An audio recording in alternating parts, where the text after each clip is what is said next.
Hey guys, Romansliders here with a new episode of Playtime. This time I am playing Robocop Vs The Terminator that was released in 1993 for the Sega Mega Drive. And as you can see, it was developed by Virgin Games.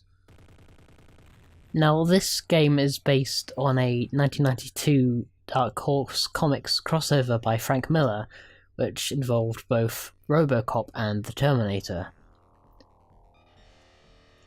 And in that story, it saw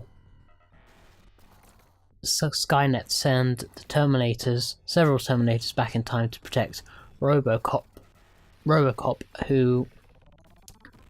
whose technology was used as the foundations to create Skynet. So Skynet trying to preserve their own future to send protection for Robocop. When Robocop discovers this and the future enslavement of mankind, then he tries to take out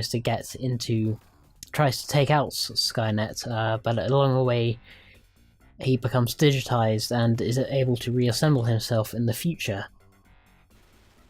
and is able to take the fight to Skynet, eventually being able to send himself back. Oh, just died there.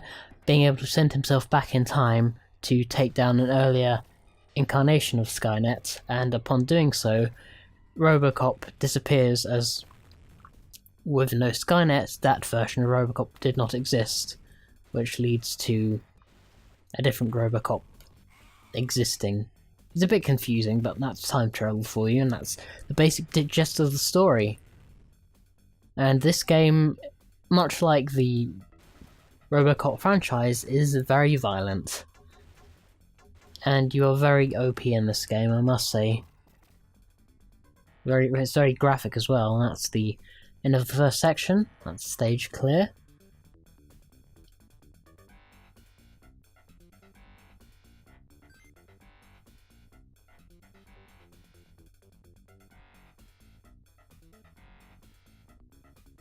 And there we go.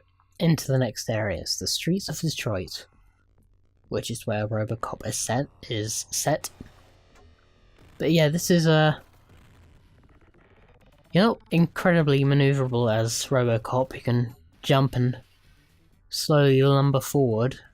But really, when you've got this much power, it is a power fantasy. That's exactly what it is, and it is awesome.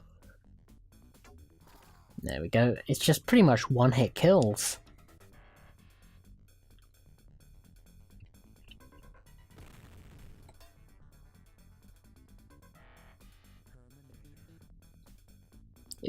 The idea of Robocop versus Terminator, it seems like such a cool idea, and if they rescue that hostage, and if a film or some sort of TV series could exist involving those two franchises, that'd be great. Just take you out.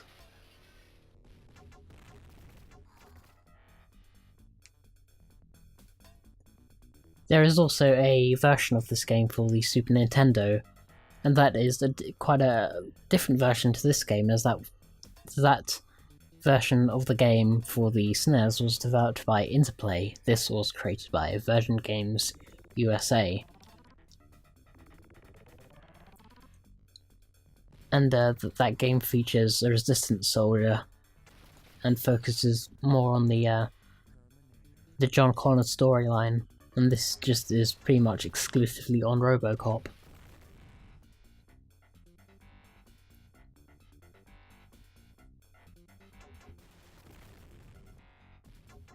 In the original comics run, Robocop just faces a group of bog standard Terminators. He does not get to face Arnold Schwarzenegger or any other versions, probably due to rights and likenesses, but it's a pretty entertaining story nonetheless. And Frank Miller, of course, a great comic book writer, having written The Dark Knight Returns and contributed several scripts to the Robocop movies. some of which elements that got cut from those films make their appearance in this game.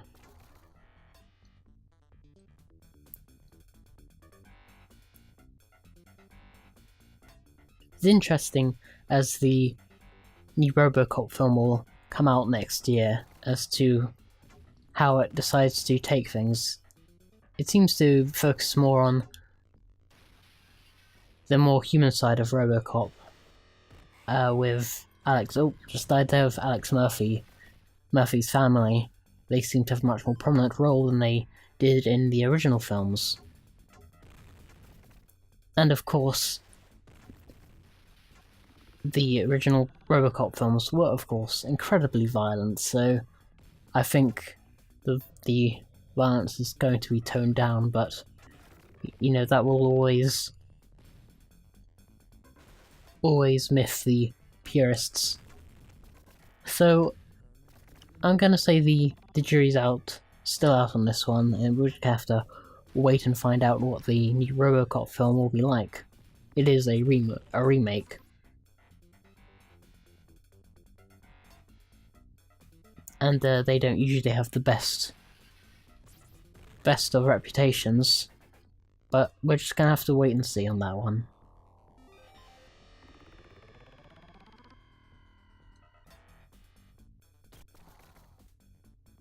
But if I was going to compare both the Mega Drive and the Super Nintendo version, I would go for the Mega Drive version, simply because I think the darker colour palette that the Mega Drive used really... Oh, I think this is up against a certain familiar Terminator here. Come on. Come on. Oh, I've died again, but up we go. Let's change weapons. Okay, come on. Oh, he's slowly losing his synthetic flesh. Oh. Are you gonna get back up? Oh, there we go now. Showing his true colours at last. And is that all? There we go. I defeated the Terminator.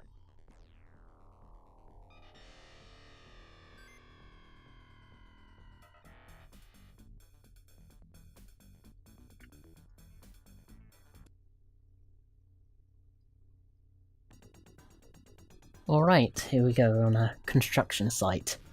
Now, as I was saying, if I was going to compare the Mega Drive and Super Nintendo version of this game, then I would go for the Mega Drive version, simply because it has a more grittier feel to it.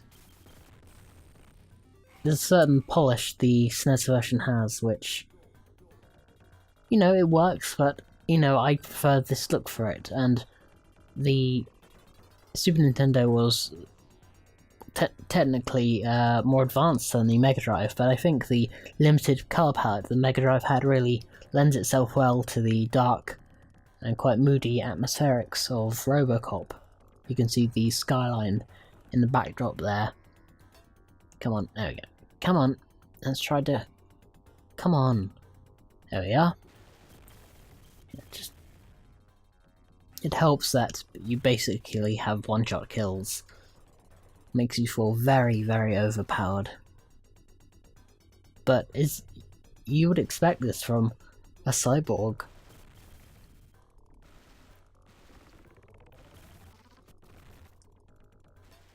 Up we go, take you out. But I'd have to say, I definitely recommend this game. It is a lot of fun. I don't think...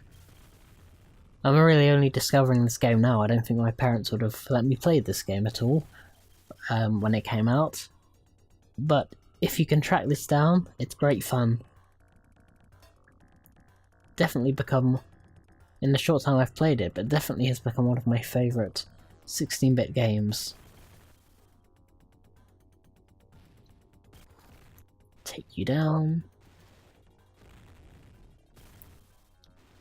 It's good we've got those Double Dragon style arrows telling me where to go.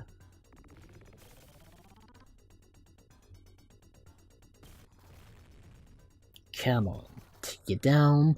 It is pretty much just mowing these guys down, and it is great. Oh, I just died, but luckily I'm on my last life, I should say, but there we go.